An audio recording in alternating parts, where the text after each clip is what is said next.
eh, yang kita ketahui bahwa udara adalah suatu campuran gas ya yang terdapat pada lapisan yang mengelilingi permukaan bumi. Ya.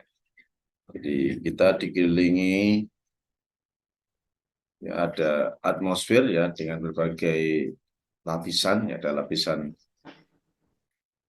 yang luar hingga terdalam begitu yang terdekat dengan bumi yang apa troposfer yang atas yang bawah itu stratosfer. Kemudian campuran gas dalam udara selalu berubah-ubah ya tergantung pada cuaca, iklim, lokasi dan lain-lain. Jadi kita tahu bahwa cuaca juga mempengaruhi kondisi udara gitu. Ketika cuaca musim hujan ya, cuaca ketika panas ya, ketika berawan dan sebagainya ya. Jadi paling sebagai contoh kalau di udara itu kalau sedang mendung, namanya begitu ya, itu gas-gas itu tidak bisa naik ke atas, ya, terkung oleh mendung. Jadi kalau ada cemaran di suatu lokasi yang sumber dari cerobong asap begitu, ya, kalau pas mendung maka asap tersebut tidak bisa naik, gitu ya, sehingga terasa oleh orang-orang sekitar. Oh, semuanya ada pabrik yang waktu beroperasi awalnya itu mungkin pendiriannya saat musim kemarau, sehingga nggak ada keluhan masyarakat terkait dampak limbah udaranya itu. Dan begitu memasuki musim hujan dan sering mendung, warga baru terasa, oh, kok tiba-tiba ada bau ya, kok tiba-tiba sekarang jadi berasap, gitu, berkabut dan seterusnya. Itu ketika ini karena perbedaan cuaca. Namun di sisi lain, pada saat musim hujan, secara umum kondisi udara ambien ya di lingkungan itu relatif lebih bersih. Kenapa? Karena air hujan itu mengikat ya dan juga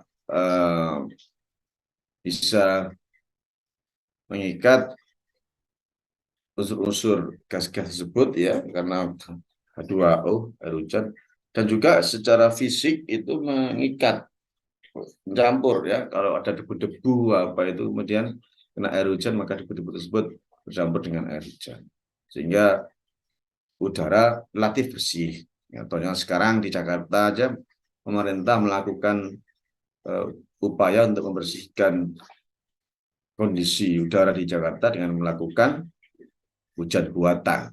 Nah, itu tujuannya satunya untuk membersihkan terutama partikulat-partikulat yang ada di udara biar terikat oleh air hujan tersebut. Nah, itu juga dengan iklim ya. Iklim juga mempengaruhi juga kalau di Indonesia ya ada berapa iklim? Ada dua kan? Ya, iklim ya kita sekitar dengan musim dingin, musim hujan dan musim kemarau. Jadi di beberapa negara ada yang empat ya, musim dingin, musim semi, ya, musim gugur, musim panas begitu. Nah di kita eh, dan juga itu mempengaruhi nanti gimana kondisi udara. Lokasi, berarti ini kondisi udara sekitar setempat. Ya. Lokasi ini juga mempengaruhi. Jadi lokasi di dekat hutan, begitu, lokasi dekat daerah sentra industri, ya tentunya ini nanti berbeda. Lokasi di tengah kota yang trafiknya tinggi, itu juga nanti akan beda. Lokasi di dekat kawah gunung berapi juga beda. Tentunya ketika di kawah gunung berapi banyak mengandung sulfur gitu ya. Kemudian kalau di industri atau di kota-kota banyak mengandung polutan SOx, NOx dan mungkin partikulatnya ada PM10, PM2,5 dan sebagainya. Serta beberapa kondisi-kondisi yang berbeda. Ini akan menunjukkan bahwa udara itu akan dinamis, ya, bisa bergerak dari satu tempat ke tempat yang lain juga, ya, sesuai dengan arah angin. Ya, kadang-kadang ada dekat industri gitu ya, tetapi dia malah jarang merasakan gitu, karena ternyata arah anginnya namanya ke utara gitu ya, sehingga yang di selatan tidak merasa, atau yang utaranya dekat sekali malah tidak terasa karena ternyata jatuhnya itu di sekian kilometer gitu. Sehingga pas pas hujannya dia agak jauh, ternyata arahnya ke sana, maka bisa jadi hujan asamnya itu tidak di sekitar situ, ya, tidak di sekitar sumber, tapi di daerah agak jauh gitu, sesuai dengan kecepatan angin dan arah anginnya. Ini juga menjadi penentu, ya. Nah, kemudian udara bebas itu tidak bersih 100% dari polusi, ya, walaupun dalam hutan sekalipun. Ya. Bahkan sekarang kebakaran hutan, ya, yang sekarang terjadi itu malah eh, menjadi tingkat cemarannya tinggi gitu.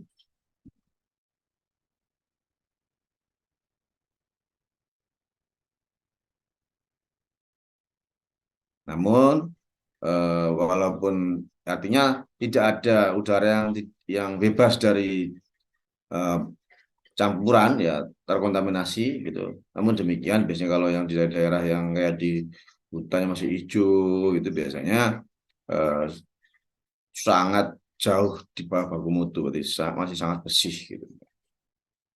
Nah, kemudian komposisi gas dalam udara itu sangat beragam. Namun demikian secara umum adik-adik sesuai referensi, eh, komposisi udara itu dapat terdiri antara lain ada nitrogen, ya, atau N2 itu paling besar. Jadi bukan oksigen ternyata yang paling besar itu kandungan di bumi, tapi adalah nitrogen. Kemudian oksigen ini yang selalu kita butuhkan dari detik ke detik ini, ya, kita selalu menghirup, yang kita hirup adalah oksigen.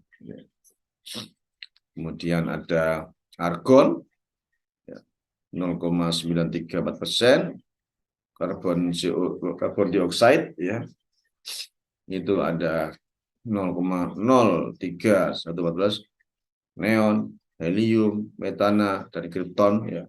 Ini adalah komposisi normal di dalam udara yang selama ini yang ada di muka bumi. Nah, nitrogen itu banyak manfaatnya, ya, untuk kesuburan tanah. Bahkan sekarang nitrogen banyak dijual bebas, ya, untuk apa? Jadi untuk pengisi apa? Angin tekanan ban. Ya, karena ada mobil nitrogen bawa oksigen gitu.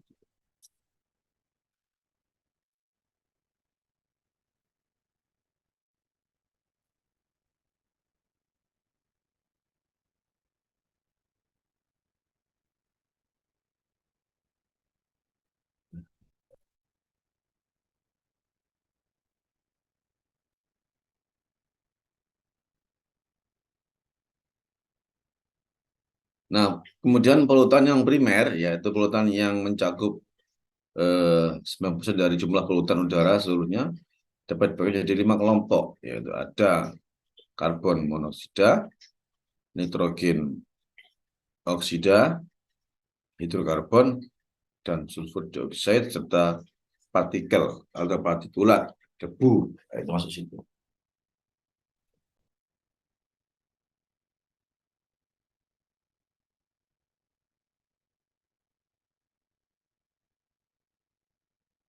Nah, dari polutan-polutan yang utama ini, ya, itu diidentifikasi mempunyai toksisitas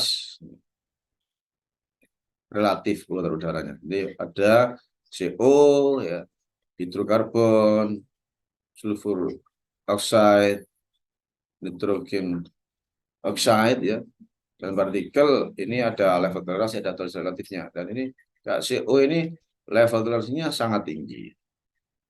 Toleransi relatifnya 1, hidrokarbon, SOx dan sebagainya. Jadi kenapa kemudian kok polutan udara ini berdampak pada kesehatan ya? Karena ini ada pada intinya mengandung berpotensi adanya toksisitas yang bisa merugikan kesehatan manusia. Karbon monoksida adalah satu komponen tidak berwarna, ya, tidak berbau dan tidak berasa,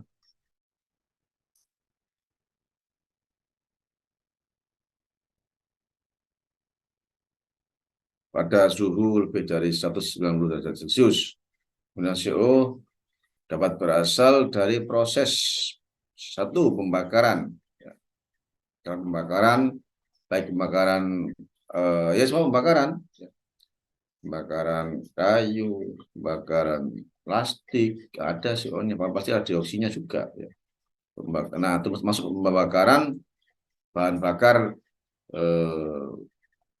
di BBM ya, di mesin, ya, apakah di kendaraan bermotor, di sepeda motor, di mesin-mesin yang lain ya, yang menggunakan bahan bakar, termasuk juga pembakaran menggunakan batu bara, kemudian kayu dan sebagainya. Nah, reaksi antara CO dengan komponen lain ini juga bisa menyebabkan pencemaran. CO2 terurai menjadi CO dan O. CO tidak begitu berdampak negatif terhadap tumbuhan, tapi yang CO ini pada manusia dan hewan, ya. Kalau tumbuhan kurang berdampak.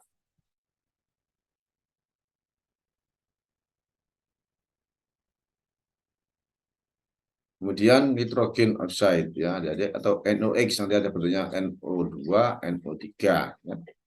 Yaitu terdiri dari gas nitrit oxide dan nitrogen dioxide. Biasanya gitu. NO dan NO2, makanya seringkali dilambangkan NOx. Produksi NOx berasal dari pembakaran arang, ya, minyak, artinya minyak bumi, ya, gas alam dan bensin, termasuk minyak bumi ini. Kemudian dampaknya terhadap kesehatan, konsentrasi sebesar lebih dari 8 ppm dapat menyebabkan kelainan saraf dan kematian pada manusia. 1 ppm ini adalah 4 per million, gitu ya, 4 per million.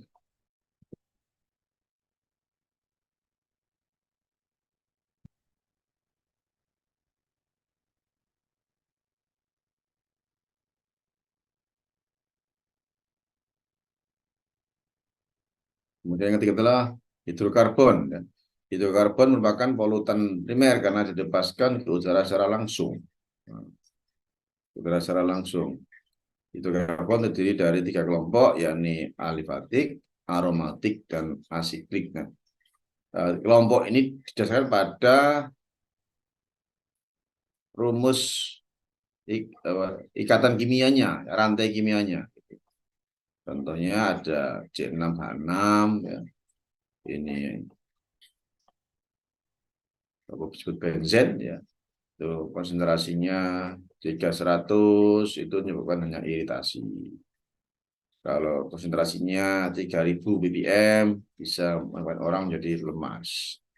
Kemudian konsentrasi 7500 bisa berbahaya, ya, karena kalau semakin tinggi konsentrasinya dan toleransi individu, ya baik manusia maupun hewan itu apakah beda-beda setiap individu, lemah toleransinya, maka bisa menyebabkan pingsan, bahkan hingga kematian. Contoh kedua adalah hidrokarbon adalah toluena atau C2H8, ya, dengan konsentrasi jika 20.000 maka bisa menyebabkan kematian, ya. Jika 200 ppm hanya pusing-pusing dikit gitu, dan jika 600 maka bisa menyebabkan pingsan. Ini kembali pada toleransi dari masing-masing individu. Kemudian sulfur dioksida. Sulfur dioksida berasal dari unsur dioksida atau SO3. Sulfur ini berasal dari proses alam, misalnya gunung kawah gunung yang mengandung belerang banyak ya, di Gunung Merapi, contohnya di Kawah Ijen gitu ya, atau di tempat-tempat pemandian panas alami, biasanya pemandian panas alami itu banyak mengandung belerang ya. Di mana, di Lapindo itu juga mestinya juga ada, walaupun nggak besar. Yang besar itu yang di Kawah Ijen, itu memang benar-benar jumlah belerang sangat banyak, bahkan tidak hanya gasnya saja, tapi bahkan dia dalam bentuk cairan yang kemudian membatu ya, menjadi memadat. Nah, kemudian ditambang oleh orang-orang di daerah Ijen sana ya. Karena sulfur ini banyak fungsinya ya untuk industri, banyak sekali. Paling yang sering kita lihat adalah industri kecantikan ya, sabun-sabun itu kan banyak juga ada sulfurnya. Apalagi kalau sabunnya ditengarai bisa menjadi eh, apa ya, pembunuh kuman, mencegah kuman, gitu ya, bersihkan, juga bisa mengobati penyakit gitu. Masuk ketika ada pemandian air panas, umumnya kan juga menawarkan bahwa pemandian ini bisa menyehatkan kulit gitu. Ternyata ada belerangnya di sana. Nah, sumber terbesar dari aktivitas manusia itu berasal dari aktivitas industri besar, misalnya pabrik baja, pabrik aluminium, terutama pabrik yang bersifat logam. Ya, nah, dampak pada kesehatan ya, SOX ini pada konsentrasi lebih dari 400 ppm sangat berbahaya pada manusia dan dapat menimbulkan kematian. Nih, jadi ini lebih bahaya. Makanya kadang-kadang kalau apa di wisata itu kan dikasih pagar itu, ya satu sisi memang secara fisik ya biar enggak membahayakan, tapi juga secara keselamatan dari paparan udaranya, SOX-nya itu juga diperhatikan. Kenapa? Karena konsentrasinya semakin dekat dari sumber, maka konsentrasinya semakin tinggi. Gitu. Maka kan yang radius berapa baru boleh mendekat. Gitu. Tujuannya juga sama. Ya, agar konsentrasi sulfur yang tinggi itu tidak terhirup oleh manusia, oleh pengunjung yang hadir, yang ada di lokasi wisata yang banyak mengandung sulfurnya itu. Ada beberapa itu kan wisata yang air panas, bahkan ada yang bawa telur ditaruh jadi matang gitu ya. Nah, seterusnya ternyata isinya itu semua mengandung sulfur, isinya banyak secara alamiah. Kemudian partikel, jadi partikel adalah bagian dari partikel yang masuk ke tubuh manusia melalui proses pemerawasan hingga berdiam di paru-paru, sangat mempengaruhi kesehatan, khususnya partikel yang beracun. Nah, partikel ini yang anggap aja debu gitu, yang sangat halus. Ini akan saya tampilkan di slide yang lainnya. Nah, dari sini adik-adik, parameter udara itu di secara umum ya, itu plus kebisingan itu ada tadi SO, sulfur dioksida, SO2 kandungan karbon monoksida dengan oksigen oksida nitrogen atau NOx ya, kandungan oksidan itu atau ozon, debu, dan di sini apa, timah hitam atau PP yang timbal itu, kemudian amonia itu kemudian kebisingan. Seperti itu. Oke, saya masuk ke penjelasan partikulat. Nah,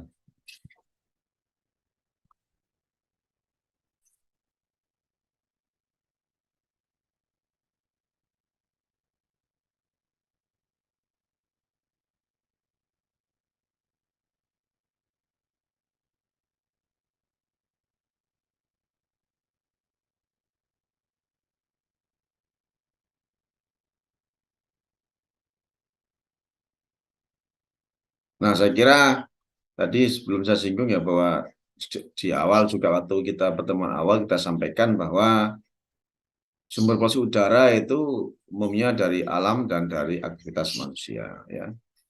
Dari alam, di ilustrasi gambar ini adik-adik ya, adalah dari gunung berapi contohnya, gitu ya, menghasilkan SO2 dan seterusnya. Kemudian aktivitas industri, ya, sebagainya. Yang lepas langsung, ya, dari cerobong yang ngumpul ini dinamakan, lepas dari sumber ini dinamakan dengan polutan primer tadi, ya. Kemudian yang sudah bercampur-campur ini, ya, SO2 menjadi SO3, ini berarti sudah dikatakan polutan sekunder, ya. Kemudian NO3 berikatan dengan hidrogen jadi NO3. Kemudian SO, ya, berikat dengan nitrogen jadi H2SO4, H2O2 dan seterusnya, ya, masih banyak yang lain. Nah, kita akan bahas tentang partikulat, terutama partikulat PM2,5. Jadi secara ukuran PM2,5 itu anggaplah debu yang sangat kecil yang berukuran maksimal 2,5 mikron. Kalau secara penggambaran real, ya, di dalam sehari-hari itu seperti selai rambut kita ini, ya, dibagi kurang lebih, ya, dibagi 40 gitu. Jadi dibagi artinya bukan dipotong-potong melintang, tapi dipotong-potong horizontal gitu. Ya, di serat-seratnya kayak gitu, di serat-serat lagi menjadi 40 bagian, sehingga sangat kecil, ya kan, sangat kecil. Nah, karena saking kecilnya ini PM2,5 ini berbahaya, sangat berbahaya kesehatan. Kenapa? Karena dia bisa menembus masuk ke dalam paru-paru, trakea, kemudian bisa ke alveolus, kemudian di alveolus bisa masuk ke pembuluh darah, akhirnya terbawa, ya, sesuai beredar darah itu kemana, ya, beredar terus. Nah, sehingga karena itu bisa menimbulkan respon imun di sini. Gimana prosesnya? Yaitu sitokin, ya, berinflamasi juga memicu pelepasan dan aktivitas lebih lanjut dari sel-sel inflamasi lainnya. Jadi karena adanya PM2,5 ada reaksi, ya, sitokin gitu. Kemudian dampak pada pembuluh darah, peradangan sistemik, ya, dapat mempengaruhi fungsi endotel, yaitu lapis sel yang melapisi dinding pembuluh darah. Disfungsi endotel mengganggu relaksasi dan kontraksi pembuluh darah, meningkatkan risiko pembentukan plak aterosklerotik dan memicu kejadian kardiovaskular seperti serangan jantung. Selain itu, sitokin berinflamasi dapat meningkatkan koagulabilitas darah, meningkatkan risiko pembentukan gumpalan darah. Kalau ada koagulan itu kan penggumpal. Kalau di air limbah itu, ya, agar istilahnya menjernihkan itu dikasih koagulan, biasanya tawas gitu. Nah, terikat jadi gumpalan-gumpalan sehingga yang atas jernih, itu menjernihkan. Kalau beda kalau di sini sitokin berinflamasi ini, ya, dapat meningkatkan koagulabilitas. Jadi makanya kemudian kenapa ada penyakit kardiovaskuler, ya, ini adalah serangan jantung karena yang tersumbat itu karena pembekuan, ya, bukan pembekuan, ya, terikat, jadi diikat sehingga ada penggumpalan, ya, penggumpalan darah sehingga bisa berbahaya karena menyumbat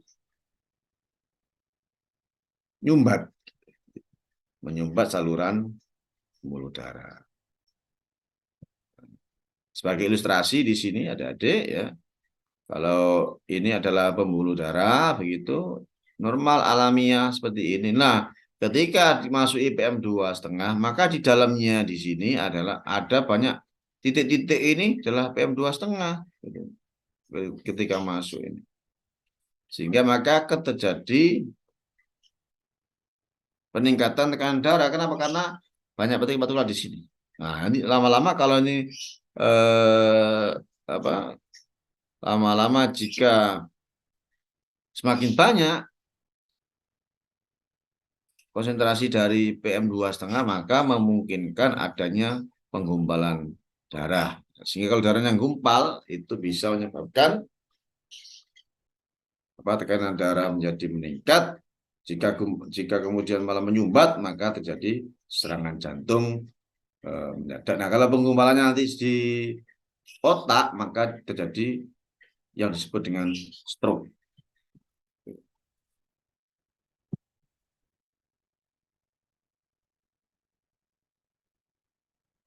Kemudian juga PM2,5 dapat tadi yang kita katakan serangan jantung tadi. Ini mekanismenya, ya.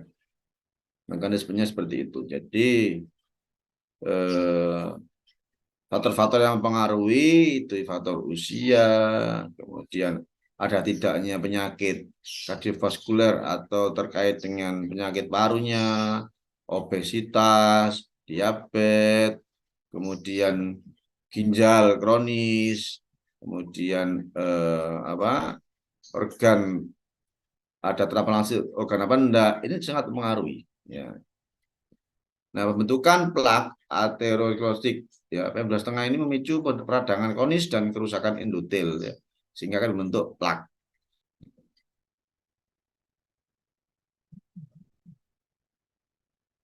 Ini digambarkan di secara grafis di sini ya, ini plaknya ini ya. Nah, terus tumbuh. Nah, ini menyumbat di sini. Terus secara alamiah ini banyak kolesterolnya tinggi ya, sehingga ini kan lemak ya di sini ya. Nah, ini penyumbatan dari akibat yang namanya plak aterosklerosis yang dipicu oleh PM2,5. Nah, kalau selama ini kan kadang-kadang kita tahunya kalau penyakit jantung karena apa? Kolesterol jahat ya, lemak jahat, banyak kita menghindari. Ternyata polusi udara ya juga memicu. Makanya kemarin waktu di pertemuan kita sampaikan bahwa polusi udara itu merupakan the silent killer, ya kan, yang ditetapkan oleh WHO, bahwa polusi udara merupakan the silent killer karena orang nggak menduga, ya. Ternyata pencemaran udara, yaitu PM2,5 saja yang debu itu yang mengandung apa berbagai unsur kecil itu ya, itu ternyata bisa memicu ini, ya. Kemarin digambar itu kan stroke, kemudian kardiovaskuler dan juga penyakit-penyakit yang terkait dengan pernafasan. Ini. Jadi kalau di sini ada diilustrasikan garis-garis ini ya, air pollutants spikes ya. Jadi peradangan akibat PM2,5 dapat menyebabkan disfungsi endotel. Kondisi ini kemudian dalam pembuluh darah tidak berfungsi dengan normal, yang berfungsi menjadi lebih permeabel. Mungkin kan kolesterol dan lipid ya, ini ada gambarnya ini kan kolesterol dan lipid ini. Kolesterol dan lipid. Nah, ini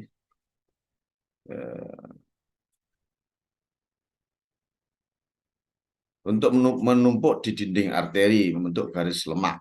Nah, seiring waktu dengan paparan keberlanjutan terhadap faktor risiko PM2,5, jadi karena paparannya bertahun-tahun ya, garis-garis lemak ini dapat berkembang menjadi plak.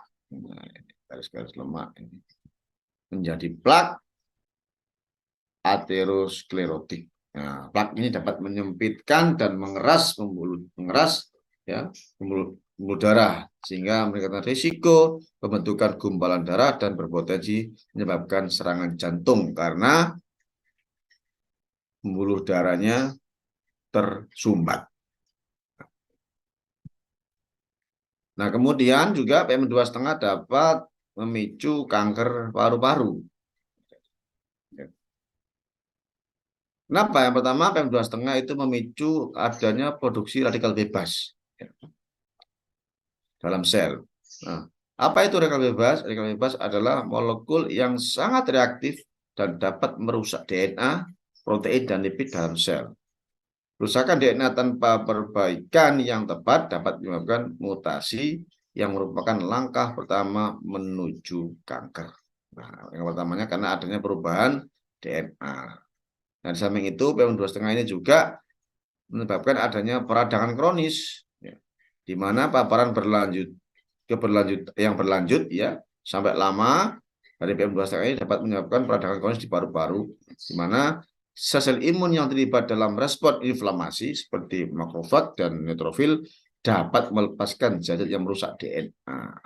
Nah, diilustrasikan oleh Lee pada tahun 2020 ini adalah extrapulmonar organ. Nah, di sini PM2,5 ini masuk ya sampai dalam ya ke trakea sampai ke alveolus dan tinggal di sini.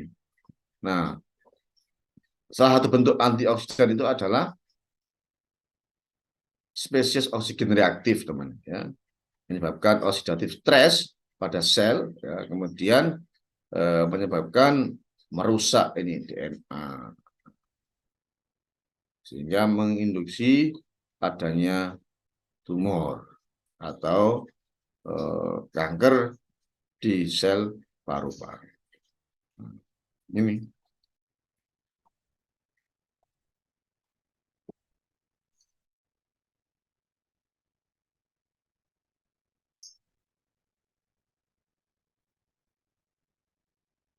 Kemudian mekanisme yang lain apa? Karena PM2,5 ini ketika di paru-paru dapat menjadikan ada perubahan fungsi sel. Ya. Paparan PM2,5 dapat mengubah fungsi sel, termasuk mengurangi kemampuan sel untuk memperbaiki kerusakan DNA atau menginduksi apoptosis, ya, kematian sel terprogram pada sel yang rusak. Keduanya dapat meningkatkan risiko kanker. Memang secara alamiah, sel kita ini kan selalu ada permajaan. Ya. Oleh Allah itu sudah didesain sebegitu rupa. Nah, sehingga ada permajaan. Namun demikian, ketika ada PM2,5 ini ternyata mengubah fungsi itu. Dan juga dari adanya PM2,5 ini menyebabkan adanya terjadi proliferasi sel, yaitu peradangan yang disebabkan oleh PM2,5 dapat merangsang proliferasi sel atau pertumbuhan sel yang cepat. Ya. Ya, proliferasi sel yang berlebihan dapat meningkatkan risiko mutasi dan perkembangan kanker. Nah, ini dicontohkan ya PM2,5 ya, kemudian masuk ke dalam sel. Ini dia secara alamiah ya bisa masuk ke DNA di sini dan merusak pemotong DNA.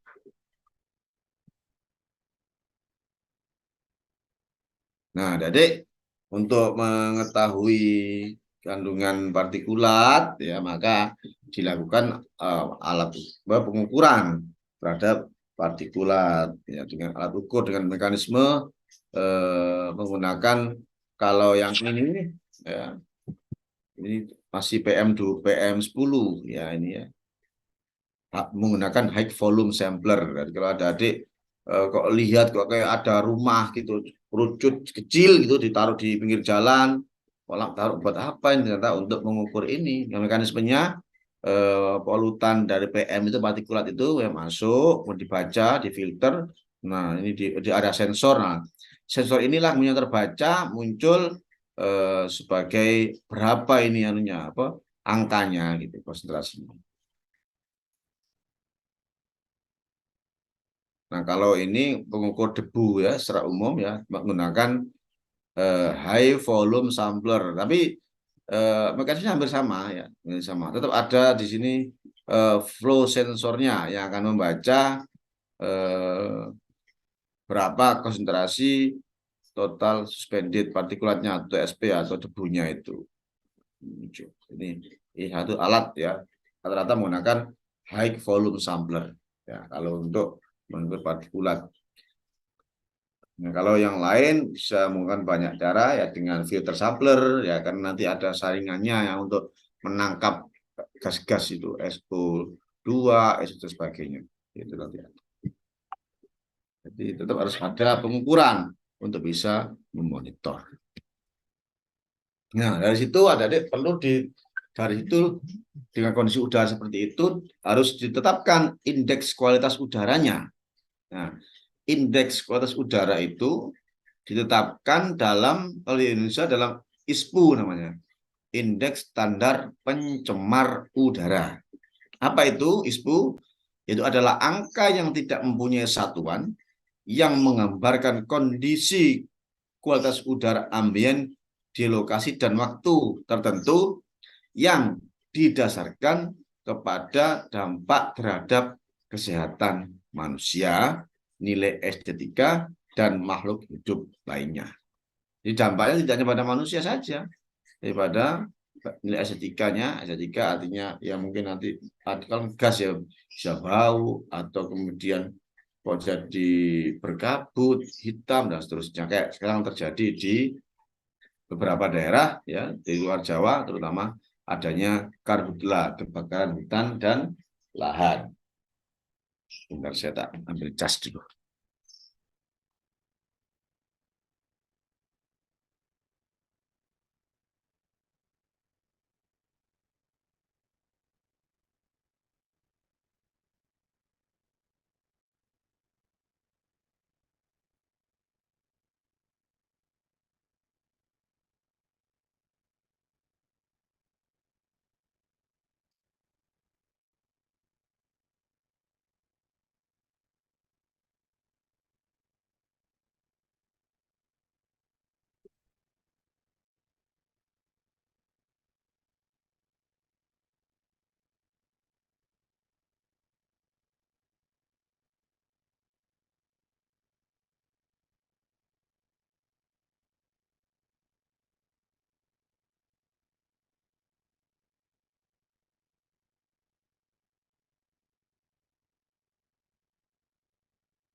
Assalamualaikum.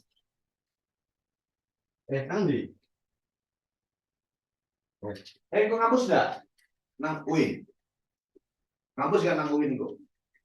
Enggak, aku kapan itu kan enggak kapan itu kan aku malah pengumumannya Mas Budi, udah ngomong mana tiga itu. Iya, akhirnya iya, dia rebu ini. Kacamata aku tuh ceblok, mungkin BI pengelola anak anu, BI anak sing nomor. Iya, sakot tak kok, sakot. Ya? Oh, ya kenal kabeh lah. Ya, kan aktif PMI ide. Kan mau PMI ide. Coba ya. Ya rebu itu suatu acara itu oh, kemungkinan ya, kemungkinan. Jadi enggak kok ada kayak kursi nih kuwi. Ya, tolong bro ya. Kayak BK no ya. Iya. Ya, iya nama apa? Suwun ya. Ya. Waalaikumsalam.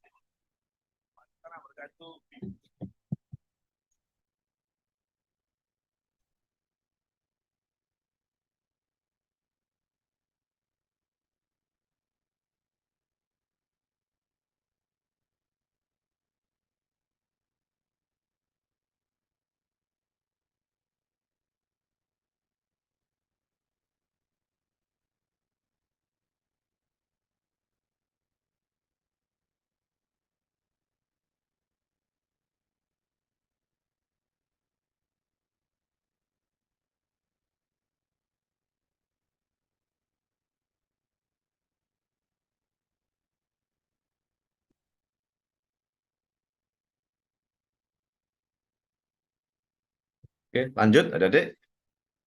Masih connect semua ini? Halo? Masih, Pak. Oh iya, makanya tidur. Oke, ya ini. Ini ada Dek, ISPU itu seperti ini ya, digambarkan kalau eh, apa biasanya di kota-kota besar itu dipasang di beberapa tempat, ya, terutama di daerah trafiknya tinggi mungkin pas masuk kota gitu.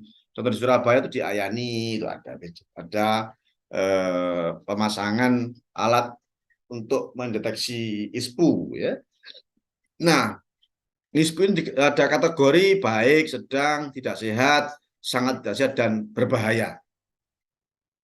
Ya, rentang nilai 1 sampai 50 ya itu dianggap bahwa baik kategorinya. Tingkat itu menjadi sangat baik dan memberikan efek negatif terhadap manusia, hewan, dan tumbuhan. Kenapa kok tidak 0 sampai 50? Karena ya nggak ada yang 0 itu sebetulnya. Karena pasti ada polutannya. Nggak ada udara yang benar-benar bersih. Gitu. Kalau di udara luar itu di ambien, pasti ada tetap ada polutannya. Makanya rentangnya di sini mulai dari angka 1. Ya. Artinya tidak ada benar-benar yang bersih banget. Sehingga tidak 0 sampai 50. Kemudian rentang 51 sampai 100 adalah sedang dengan indikator warna biru ya. Di mana tingkat mutu udara masih dapat diterima pada kesehatan manusia, hewan dan tumbuhan. Kemudian rentang 101 sampai 200 ya, itu tidak sehat ya. Kategorinya diberi warna kuning ya, di mana tingkat mutu udara yang bersifat merugikan pada manusia, hewan dan tumbuhan. Jadi ini indikatornya yang muncul. Kemudian rentang kategori ya, pada 201 sampai 300 itu sangat tidak sehat, di mana deskripsinya adalah tingkat mutu udara yang dapat meningkatkan risiko kesehatan pada sejumlah segmen populasi yang terpapar. Kemudian rentang 301 lebih ini sudah masuk kategori berbahaya. Kenapa? Karena tingkat mutu udara yang dapat merugikan kesehatan serius pada populasi dan perlu penanganan yang cepat. Nah, ini mungkin sudah konsensusnya sudah sangat tinggi. Contohnya pada saat terjadi contohnya ya gas CO yang berlebihan dan ruangan tertutup gitu. Konsentrasinya sangat tinggi, ini berbahaya. Nah, kalau yang tidak sehat ini ya kondisi sekarang ini contohnya banyak orang yang terkena ISPA ya. Itu kondisi-kondisi yang ada sekarang. Nah, Adik, secara real time sebetulnya ini ISPU ini bisa dilihat ya. Banyak apa website yang menunjukkan itu ya. Coba saya bukakan websitenya beberapa apa yang kemarin saya bukakan. Bentar.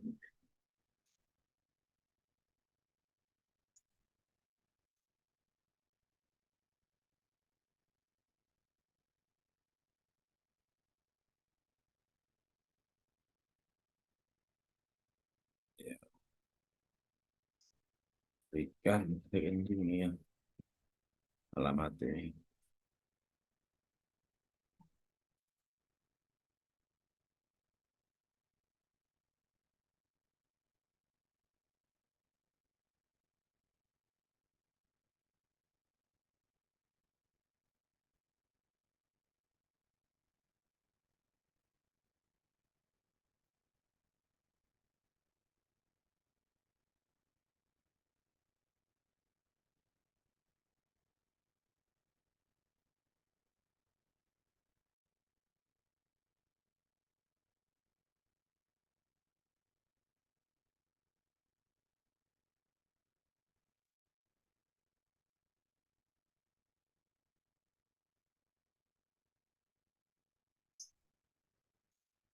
Contohnya yang yang ada ya, yang real time itu ada di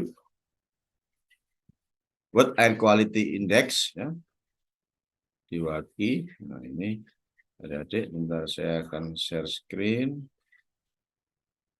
Ya, adik-adik juga bisa melihat contohnya. Sekarang itu sebenarnya mudah, teknologi ini sudah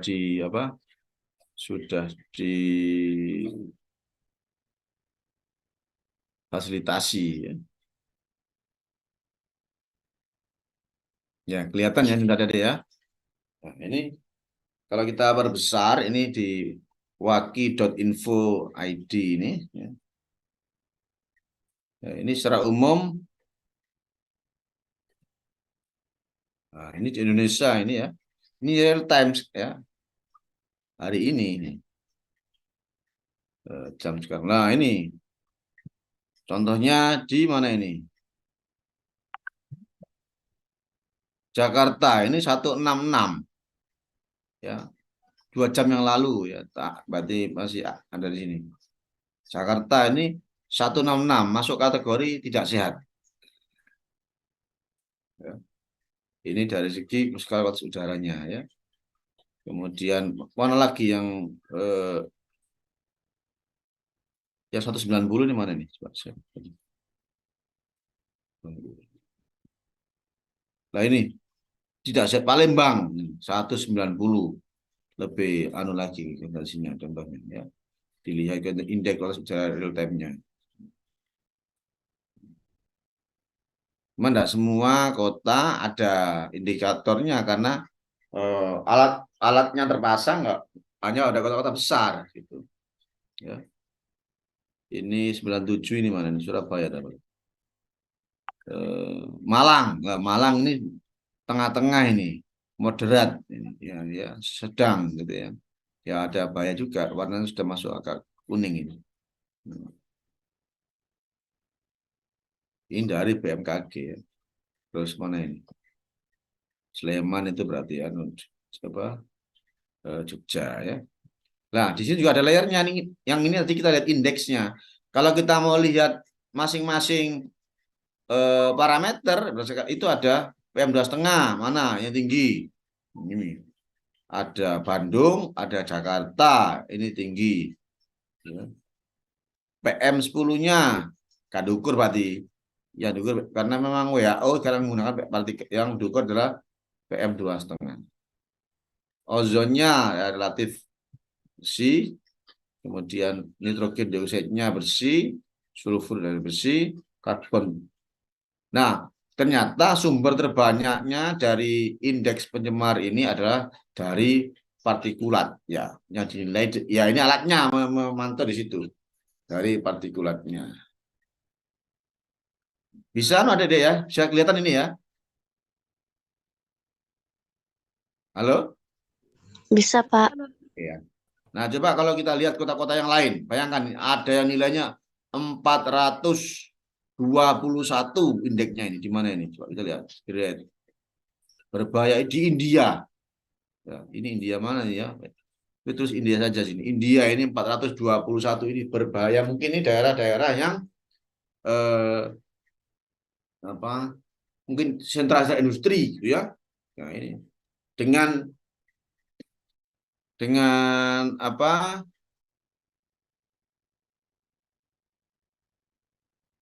Beberapa parameter yang muncul ini ada PM2,5-nya sekian tinggi. Ini jam-jamnya juga ada ya, mulai dari jam 0 sampai 1 dan seterusnya. Ozonnya, NO2-nya, SO2-nya, CO-nya. Kalau di kita yang di Indonesia itu kan banyak kan lah hanya yang membaca PM2,5 sama PM10 yang jadikan indikator utama. Kalau jadi India ini 1 sampai 421 ini hampir semua. CO juga tinggi. Lagi yang tinggi di mana ini? Coba di dunia ya kita tahu ya.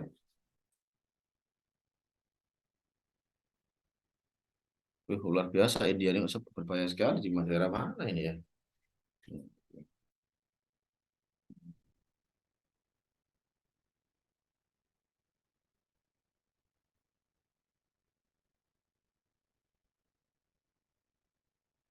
Oh mungkin di mana? New Delhi mungkin kayaknya. Ke mana ya sebentar. Tak kecilkan kelihatan mungkin.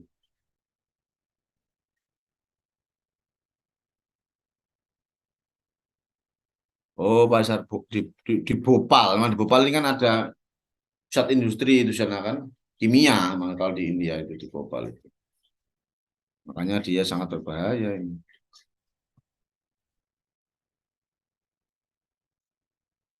Ini di Pulai Nagar, India juga. Yang tinggi-tinggi ini India banyak ini. Di Mumbai juga tinggi. Kota besar. Nah, Ini yang bisa. Kemudian kita coba ke benua Afrika, ya. Di sini ada di Namibia ini juga. Oh, di Afrika Selatan. Ya, ini juga berbahaya ini kondisinya ini. Dengan angka 327, ya kan di atas 300 tadi ya.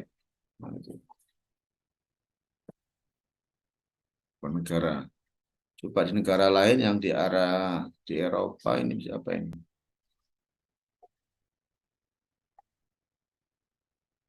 Mana ini?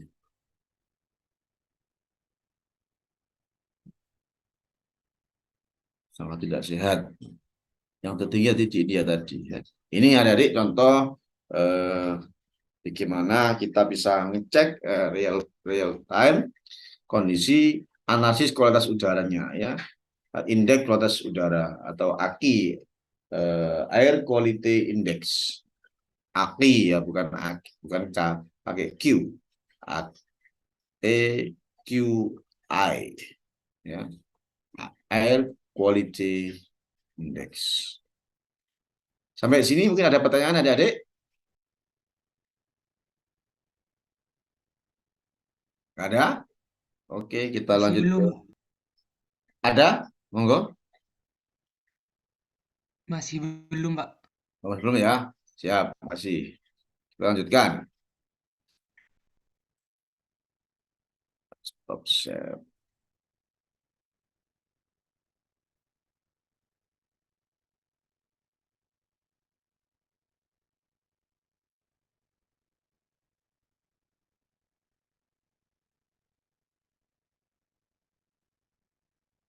Nah, setelah kita ketahui kondisinya, kemudian kita bisa monitoring dan mengukurnya ya.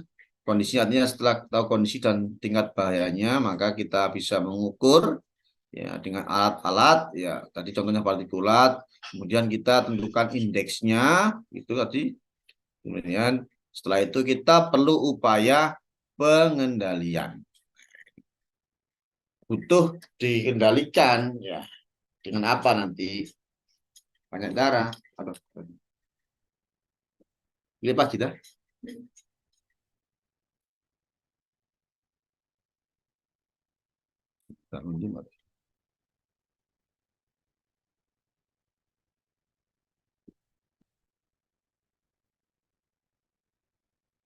Jadi upaya pengendalian kita ilustrasikan ya, contohnya ya kalau itu tadi di luar ya PM2,5, biar di dalam rumah itu kita aman ya, contohnya ya kita harus melakukan upaya-upaya untuk mengendalikan. Contohnya di sini ya, kalau dalam gedung karena PM2,5 ini bisa masuk ke dalam gedung juga, contohnya kendalikan. Tanpa pengendalian maka gambarannya berisiko terhadap paparan pada manusia sehingga berisiko pada kesehatan. Ya. Ini jadi tinggi risikonya. Masuk semua kan. Skenario kedua sudah ada filternya di sini ya, dikasih di jendelanya mungkin ada filternya masuk, tidak sebanyak apa berkurang jumlah risikonya berkurang. Nah, kemudian skenario ketiga dikasih air cleaner apa pembersih udara atau air purifikator ya, diberikan alat itu, maka alat itu bersih sehingga paparan risiko pada manusia itu bisa diminimalkan seminim-minimnya. Ini contohnya seperti itu. Ini yang kalau kita bicara paparan terhadap kita ya, terutama ketika kita dalam indoor, makanya perlu ada pengendalian ya. Termasuk di sini juga adalah sirkulasi udara juga penting ya, artinya kalau sirkulasi udaranya itu lancar ya, maka konsentrasinya itu relatif tidak menumpuk dalam ruangan. Karena memang yang berbahaya ini adalah ketika di dalam ruangan tertutup udara ini sifatnya ya. Makanya ketika kita dengar berita ada orang sekeluarga meninggal dunia, tidak enak tidur, listrik mati, kemudian menghidupkan gensetnya menghasilkan gas CO ya di dalam rumah yang konsentrasinya tinggi, ya, akhirnya CO-nya mengikat hemoglobin ya, Itu jadi ya kemudian jadilah kejadian yang berkesehatan termasuk hingga pada kematian. Nah, adik-adik di sini dalam pengendalian ini ada beberapa langkah strategi pengendalian pencemaran udara. Ya.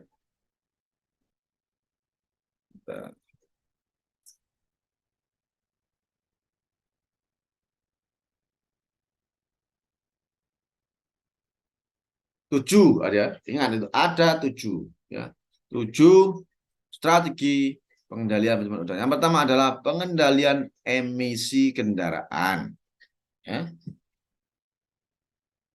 Kemudian yang kedua adalah peningkatan transportasi publik.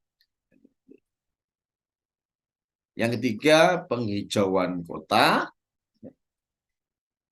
Yang keempat, pengendalian sumber industri dan pembangkit listrik. Yang kelima, memperluas jaringan pemantauan. Tadi contohnya tadi yang di website tadi ya, itu bentuk dari satu bentuk jaringan pemantauan. Kalau tadi yang di website tadi hanya Jakarta, hanya Surabaya, Palembang. Nah mungkin nanti semakin dimeratakan ya, nanti ke Jember semuanya dipasang, nah, biar nanti mudah untuk memantau.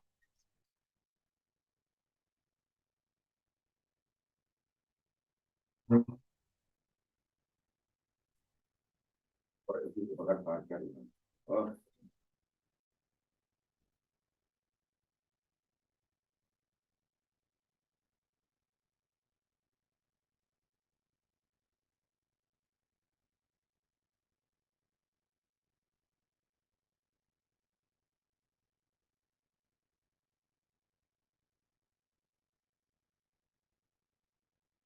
meningkatkan analisis data menggunakan pemodelan dan 7 pendidikan dan kesadaran publik.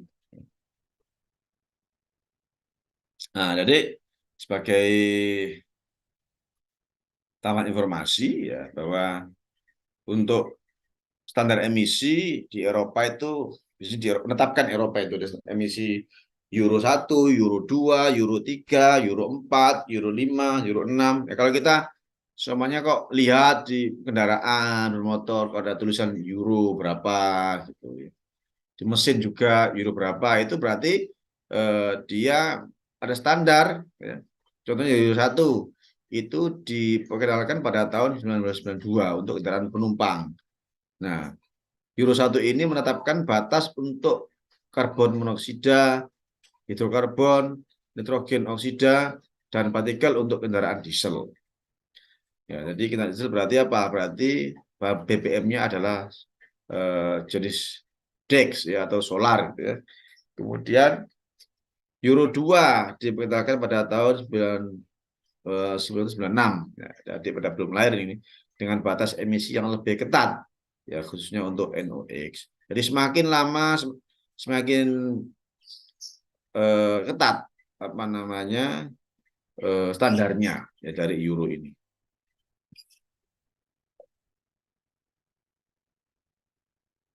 Nah, standar emisi di Indonesia ya, Euro di Indonesia untuk kendaraan bensin, Indonesia menerapkan standar Euro 4 sejak Oktober 2018. Ya. Untuk mesin diesel pada tahun 2025 sampai 2022 Indonesia menerapkan standar Euro 2 dan beralih standar Euro 4 sejak April 2022. Makanya sudah keluar itu apa solar yang bagus, solar deck dan seterusnya itu ya. Pertamax itu ya. Dan seterusnya ya. Jadi semakin berkualitas bahan bakarnya itu semakin kecil cemaran udaranya. Namun juga tergantung pada kondisi dari mesinnya.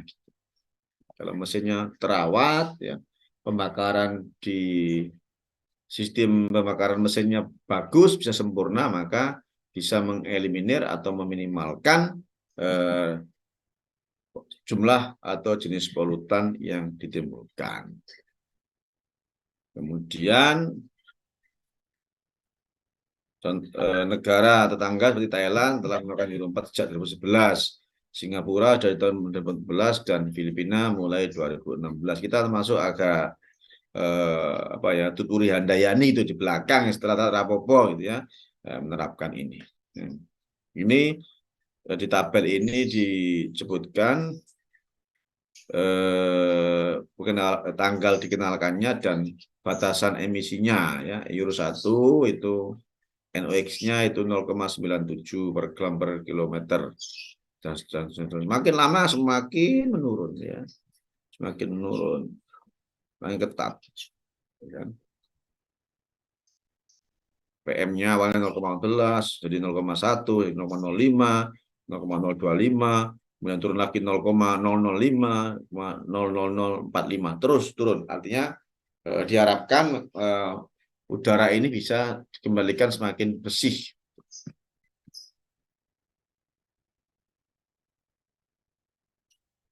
Nah, kalau di kita, jadi kalau kita ngisi bensin itu, ngisi BBM itu, spesifikasi BBM Euro 4 ini sudah ditetapkan melalui Peraturan Menteri KLHK ya, nomor 20 tahun 2017 tentang batas emisi setara Euro 4 setara, yaitu minimal RON 91, bebas timbal, dan kandungan sulfur maksimal 50 ppm. Makanya kok ada PB ya, ada SOX ya, karena ada sulfurnya di BBM itu. Nah, makanya kalau RON 91 ini atau RON-nya lebih tinggi lagi biasanya sudah bebas dari timbal. Nah, yang mendekati standar Euro 4 ini adalah Pertamax Turbo, RON-nya 98, dan Pertamina Dex ya. Ini dengan setan number minimal 51. Kalau yang ini kan Pertamina Dex ini kan solar ya. Nah, kalau yang Pertamax Turbo ini kan jenis bensin, RON-nya 98, tinggi sekali. Tadi ya, tadi untuk membatasi emisi ya dengan menggunakan Euro tadi ya. Langkah yang kedua adalah peningkatan transportasi publik. Apa langkah-langkah programnya atau aksinya? Yang pertama adalah peningkatan infrastruktur, yaitu dengan membangun dan memperluas jalur bus, kereta, membangun stasiun dan halte yang nyaman, termasuk juga adalah angkot-angkotnya yang nyaman. Nah, sekarang kita kan nggak mau ke transport publik ya karena memang nggak nyaman, nggak tepat waktu, ya, tidak aman juga mungkin, gitu. Sehingga orang tidak mau beralih ke sana. Satu sisi, ya, kebijakan pemerintah memang tidak berpihak pada transportasi publik. Kenapa? Karena memang pemerintah cenderung ke transportasi pribadi dengan memurahkan pajak, ya, mempermudah izin pembiayaan, ya kan. OJK sekarang kalau kredit kendaraan kan cukup KTP itu. Ya, bawa KTP ke dealer, pulang-pulang bawa motor baru sudah. Perkara nanti besok nyicil ya ditarik sama debt collector itu. Termasuk juga barangkali infrastruktur ini yang belum masuk sini adalah juga penambahan volume jalan luas, dan kan jalannya tetap tambah ke kendaraan ini. Kemudian yang kedua, integrasi sistem transportasi, yaitu mengintegrasikan berbagai moda transportasi seperti bus, kereta, angkutan kota dengan sistem tiket tunggal dan jadwal yang terkoordinasi dapat memudahkan perpindahan antar moda transportasi dan meningkatkan efisiensi perjalanan. Nah, di kota-kota sudah mulai, ya, yang dekat sini Solo, itu Surabaya sudah mulai. Kita sekali bayar pakai apa?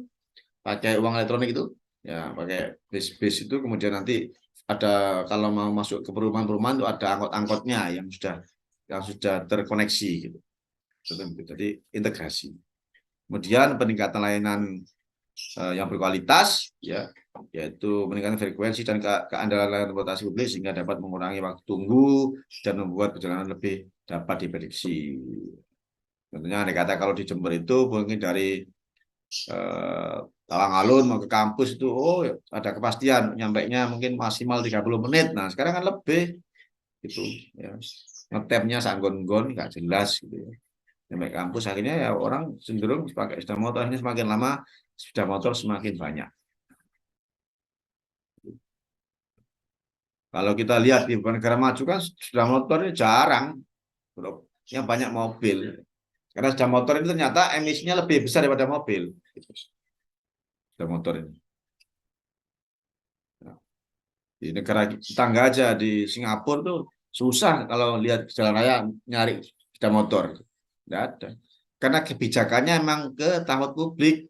Samping itu ditambah kebijakan pajak yang tinggi pada kendaraan bermotor. Jadi kalau perbandingannya kalau nggak salah ya, kalau yang saya dapat informasi waktu di Singapura itu harga motor di sana dengan di sini berpuluh-puluh lipat, 10 kali lipat harganya lebihnya. Ya, kalau sama-sama beli motor di sini mungkin 20 juta, dan motor baru di sana 200 juta. Makanya orang malas beli motor. Gitu. Belum masih pajaknya tinggi. Kalau di kita pajaknya rendah, pajaknya paling setahun paling nggak sampai 1 juta motor paling 500.000 ya. Gitu. Coba kalau pemerintah berani untuk meningkatkan ya, tapi harus seiring ya, ada peningkatan infrastrukturnya, juga kebijakannya diterapkan, misalnya pajak motornya dibuat mahal, atau per tahun 5 juta gitu, paling orang sudah mikir tuh nggak beli motor tuh. Terus pajak pembeliannya itu dinaikkan, jadi kayak contohnya ya motor itu sekarang harganya 50 juta, itu orang pada nggak bisa beli. Ya akhirnya bisa beli kendaraan apa?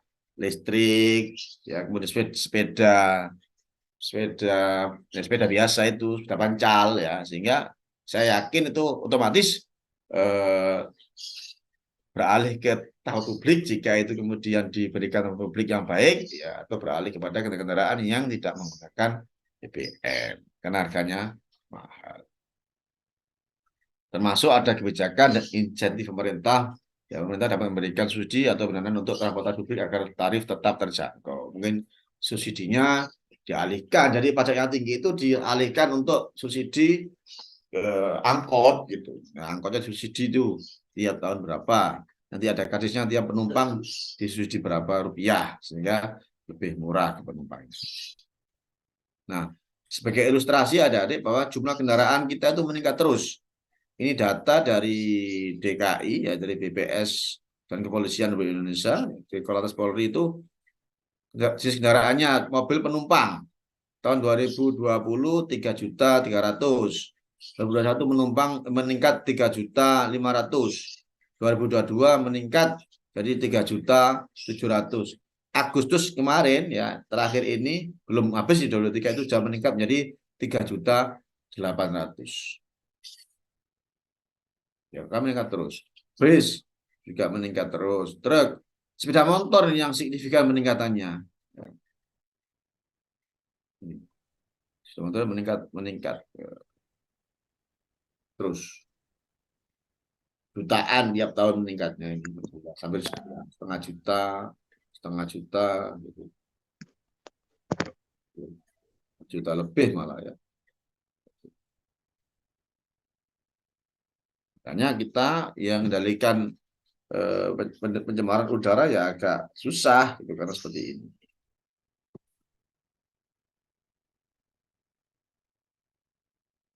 Ya.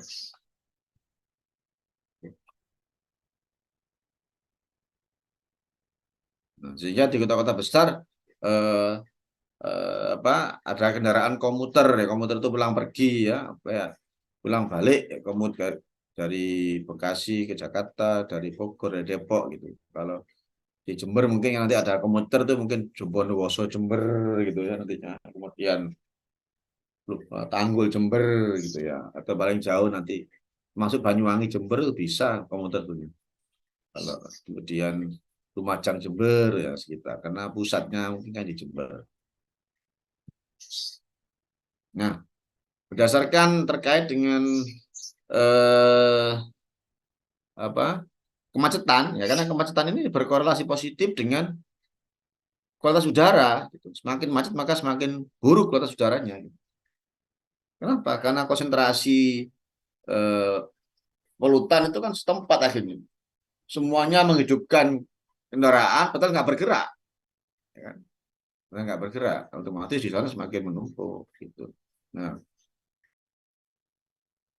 nah, kita alhamdulillah masih Jakarta ini masih masuk ranking 29 di seluruh dunia untuk tingkat kemacetan. Yang pertama itu India ya. Bengaluru di India ini sangat macet dengan average rata-rata kecepatannya hanya 18 km per jam. Tokyo ini padahal Tokyo ini sudah menerapkan apa namanya transportasi publik yang baik ya, tapi tetap macet karena banyak penduduk gitu. Jakarta 22 km per jam sama dengan di Tokyo ya. New Delhi 24 kali meningkat.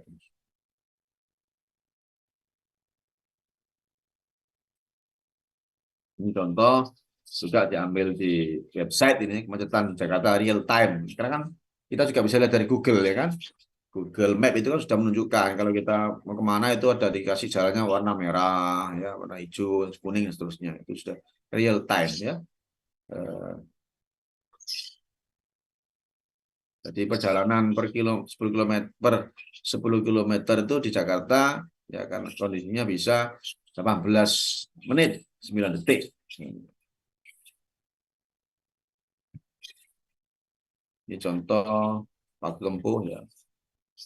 Ini yang selanjutnya adalah strategi transportasi hijau. Ya. Yaitu dengan strategi avoid, save, and improve. Apa itu avoid? Avoid berfokus pada pengurangan kebutuhan perjalanan dengan cara merancang kota yang terintegrasi dan mendorong praktek kerja di rumah. Jadi iso kakek pekerjaannya jangan jauh-jauh, artinya menghindari perjalanan yang agak jauh dan sering. Makanya paling gampang kalau di kita atau di Jakarta begini. Kalau di kita mungkin mencari rumah yang dekat dengan tempat kerja, gitu. Itu sehingga menghindari perjalanan yang jauh yang sering, gitu. Nah, ya kalau ada adik ya kosnya yang nggak jauh-jauh dari kampus, gitu. Sehingga cukup jalan kaki, gitu. Namanya, sehingga nggak perlu bawa motor atau cukup bawa sepeda. Untuk avoid, contohnya begitu.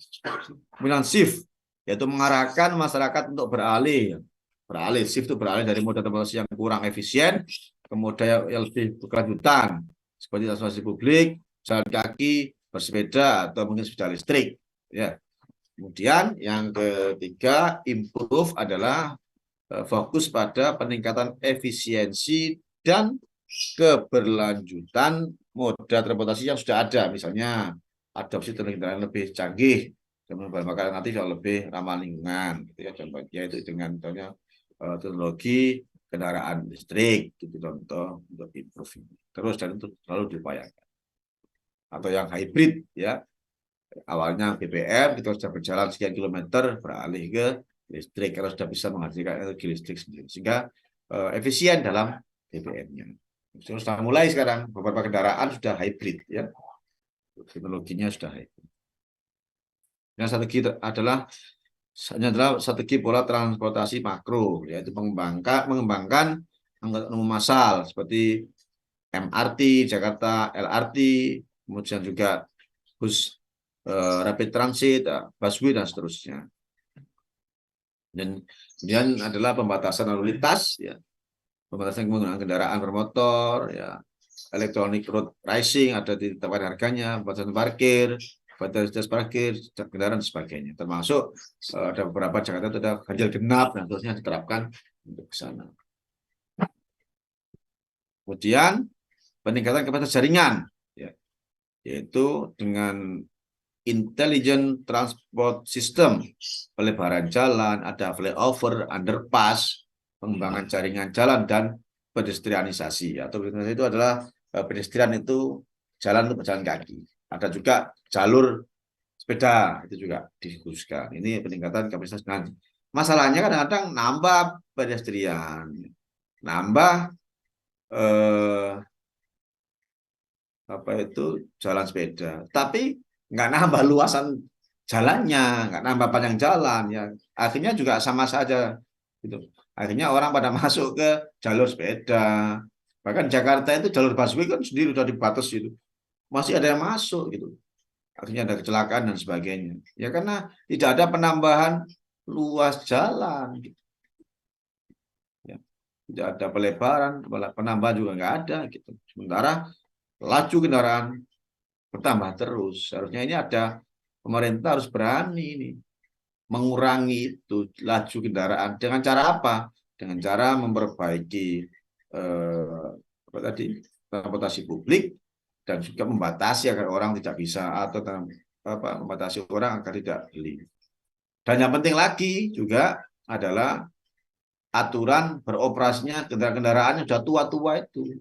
Ya, karena biasanya kendaraan kalau sudah lebih dari 5 tahun, bahkan mungkin 3 tahun itu emisinya sudah tidak standar lagi. Apalagi jarang diservis, ya mesinnya jarang turun mesin, otomatis itu pembakarannya tidak sempurna, sehingga berpotensi polutannya juga macam-macam dan konsentrasinya melebihi baku mutu yang dipersyaratkan. Nah, sekarang sudah mulai ya diuji emisi itu ya, kendaraan bermotor diuji emisi, jika tidak lolos harus denda ya. Kalau sudah motor 250.000, mobil 500.000. Nah, bayangkan nanti jadinya polisi juga ngurusi polusi nantinya. Pak polisi menilang kendaraan yang berpolusi, yang tidak memenuhi standar baku mutu emisinya. Kemudian penghijauan kota, Adik, ya ini penting sekali ya. Makanya karena apa? Dengan penghijauan kota ini bisa menyerap ya, atau menyerap polusi yang sudah ada. Contoh program menanam pohon. Jadi mengadakan program menanam pohon secara berkala di seluruh kota. Karena pohon berfungsi sebagai filter alami untuk polutan udara. Mereka itu menyerap gas berbahaya dan menghasilkan oksigen yang bersih. Ya minimal di depan rumahnya lah ada pohonnya. Kalau takut merusak di tanah ya di pot gitu ya. Atau mungkin di kos-kosannya ya di tiap kamarnya punya satu pot lah ya. Ini satu pot yang ada pohonnya gitu kan, nanti menghasilkan oksigen dan menyerap polutan-polutan yang berbahaya. Kemudian pembuatan taman kota, ada lokasi lahan untuk pembuatan taman dan ruang hijau. Ya, pendidikan, hortikultura, untuk pentingnya vegetasi dan cara merawatnya. Ya, dulu sempat booming hidroponik, ya banyak orang. Sekarang kalau hidroponik memang agak susah ya. Artinya harus perawatannya yang paling mudah ya polybag itu juga paling mudah. Ya. Dibiasakan adik-adik mungkin ada tanaman ya di kos-kosannya beli polybag ya kecil-kecil aja. Nah, makanya pemerintah itu ya dalam tata ruang wilayahnya itu menyaratkan kabupaten kota harus punya yang namanya hutan kota. Ya, kalau di Jember masih enak ngaku UNED diaku sebagai hutan kota, enak. Kan di atas jadi dari atas yang hijau memang UNED. Kemudian kalau itu perumahan, ada pengembang developer perumahan itu kalau mau bikin izin ke pemerintah disyaratkan harus menyediakan lahan untuk RTH, ruang terbuka hijau. Dihitung minimal 20%. Ya, kadang-kadang memang ada yang khusus dibuat taman, yang lainnya RTH-nya mungkin memanjang di jalan, pinggir jalan tanami, atau tengah pembatas jalan double W itu tengahnya tanami. Itu juga nanti dihitung kalau sudah memenuhi 20%, sudah memenuhi syarat. Dan yang lain-lainnya. Jelas bahwa kalau perumahan memang disyaratkan harus ada ruang terbuka hijau dalam bentuk fasum taman dan seterusnya. Kemudian pengendalian sumber listrik, sumber industri dan pembangkit listrik. Ya. Jadi langkahnya apa? Standar emisi industri, menetapkan batasan emisi untuk industri. Ini sudah ditetapkan adanya permen LHK tentang baku mutu emisi industri. Kemudian pemantauan dan pelaporan. Jadi mengharuskan industri melaporkan emisi mereka secara berkala. Wajib. Ya. Kemudian yang ketiga, mengupayakan penggunaan teknologi ramah lingkungan, yang mendorong industri menggunakan lingkungan bersih. Nah, dalam laporan Menteri KLHK, yaitu Ibu Sri Mulyani menyampaikan bahwa pencemaran udara di Jabodetabek itu berasal dari pembangkit listrik, ya itu 34%. Itu nah. Yang lainnya 40% itu dari kendaraan, ya, motor. Baru kemudian sisanya dari rumah tangga. Nah, ini secara grafis ditunjukkan ini di Suralaya ya. Ini dari sumber PLTU. Kalau ini di Jakarta, ini sumber transportasi.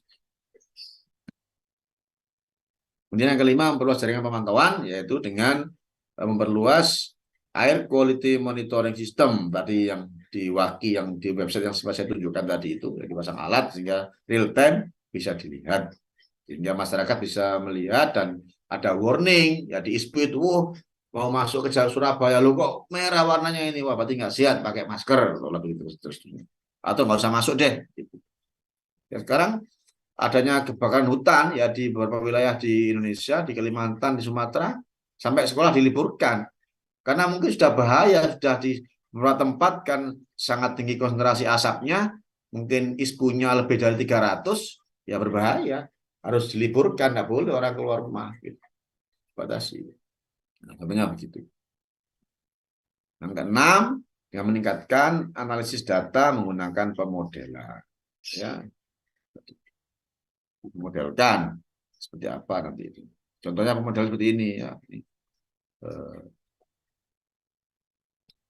Ini terkait SOX ya. Ini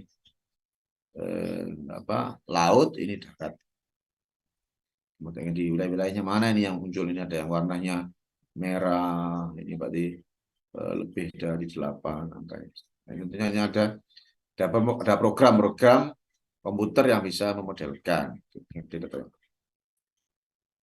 Juga ada pantauan per hari ini ya, Jakarta. Ini kondisi udaranya ini dari US Embassy atau dari kedutaan Amerika.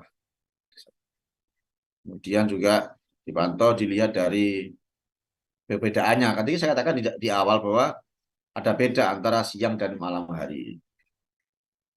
Karena juga suhu, kelembapan juga mengaruhi. Angin juga mengaruhi. Oke, adik-adik, ini saya sampaikan. Siap-siap mungkin yang kuliah jam 7. Ya. Karena tadi yang jam 7. Ada pertanyaan? Monggo.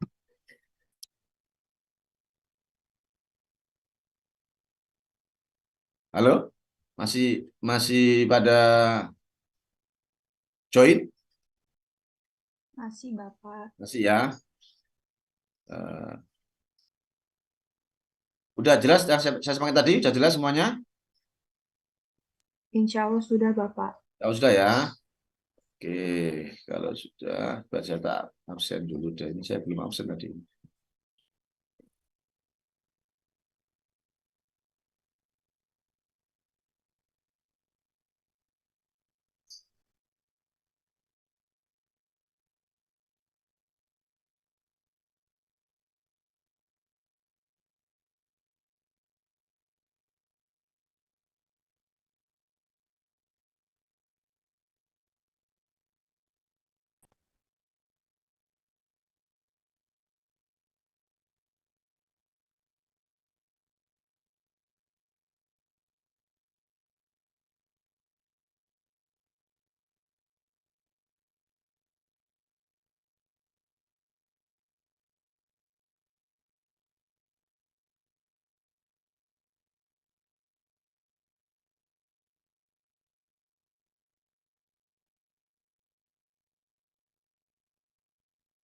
Oke, jika nggak ada pertanyaan, bisa kita tutup ya kuliah hari ini. Terima kasih atas perhatiannya. Mohon maaf jika ada yang kurang pas dari yang saya sampaikan.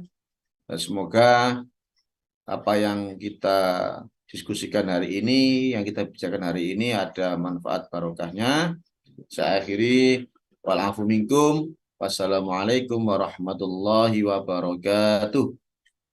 Waalaikumsalam warahmatullahi wabarakatuh. Terima Terima kasih kasih, banyak, Pak. Bapak. Terima kasih, Bapak. Semuanya sehat-sehat semuanya ya.